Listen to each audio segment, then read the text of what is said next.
Britain की पहल पर हार्मुज स्ट्रेट को फिर से खोलने के लिए एक बड़ी ऑनलाइन बैठक हुई जिसमें 60 से ज्यादा देशों ने हिस्सा लिया। इस बैठक में भारत की तरफ से विदेश सचिव विक्रम मिस्री शामिल हुए। बैठक में विक्रम मिस्री ने कहा कि हार्मुज संकट में अब तक सिर्फ भारत के ही नहीं बल्कि भारत के नागरिक ही मारे नहीं गए हैं, कई और देशों के नागरिक भी मारे गए हैं। मीडिया रिपोर्ट्स के मुताबिक हार्मुज संकट में अब तक 3 भारतीय नाविक मारे जा चुके हैं। ये सभी विदेशी जहाजों पर काम कर रहे थे। भारत ने कहा कि इस पूरे संकट का हाल सिर्फ बातचीत और शांति से ही निकल सकता है। भारत ने सभी देशों से अपील की है कि तनाव कम करें और आपसी बातचीत के जरिए रास्ता निकालें। इससे पहले ईरान के रेवोल्यूशनरी गार्ड ने कहा था कि हार्मुज स्ट्रेट उनके कंट्रोल में है और ये अमेरिकी राष्ट्रपति डोनाल्ड ट्रंप के बेतुके बयानों से नहीं खुलेगा। ये रास्ता तभी खुलेगा जब उनकी शर्तें मानी जाएंगी। अमेरिकी राष्ट्रपति डोनाल्ड ट्रंप ने गुरुवार सुबह राष्ट्र के नाम संबोधन किया।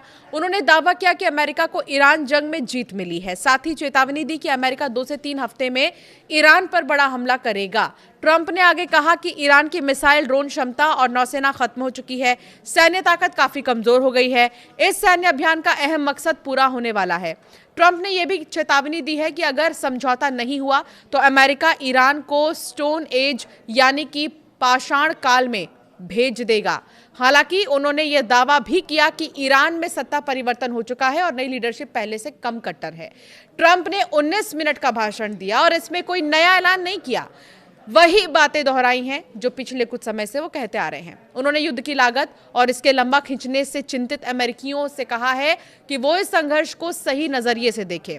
उन्होंने इराक और वियतनाम जैसे पिछले अमेरिकी युद्धों का जिक्र करते हुए कहा है कि ईरान जंग तो अभी दूसरे महीने में ही पहुंची है। उन्होंने ये भी माना है कि लोगों को आर्थिक परेशानी हो रही है, लेकिन कहा कि ये युद्ध जरूरी है। उन्होंने कहा कि ये आपके बच्चों और आने वाले पीढ़ियों के भविष्य में निवेश है। ट्रंप ने ईरान से युद्ध खत्म करने के लिए बातचीत की मांग की, जबकि एक दिन पहले ही उन्होंने कहा था उन्हें समझौते की जरूरत नहीं है। उन्होंने हार्मुज स्ट्रेट संकट को लेकर कहा इसकी सुरक्षा की जिम्मेदारी दूसरे देशों को लेनी चाहिए। हालांकि एक दिन पहले ही उन्होंने कहा था कि हार्मुज खोले बिना कोई समझौता नहीं होगा। यूएन सुरक्षा परिषद ने शुक्रवार को सुबह 11 बजे जो है बहरीन के एक प्रस्ताव पर वोट निर्धारित किया है। ये प्रस्ताव हार्मुज स्ट्रेट में अंतर्राष्ट्रीय नेविगेशन को सुरक्षित करने के लिए साक्षात्मक उपायों के इस्तेमाल की अनुमति देता है, लेकिन आक्रामक उपायों की नहीं। हार्मुज को ईरान ने ब्लॉक कर रखा है।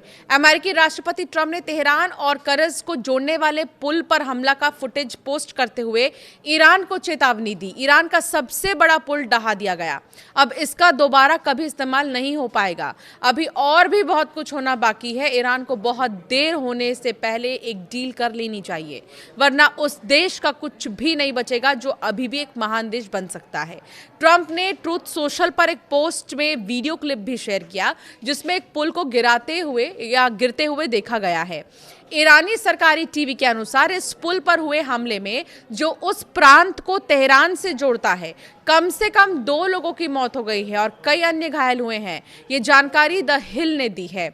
ईरान अमेरिका इजराइल जंग में अब तक मारे गए लोगों की संख्या की अगर बात करें तो लेबनान में 1300 से ज्यादा लोग मारे गए हैं, जिनमें 125 तो बच्चे ही शामिल हैं।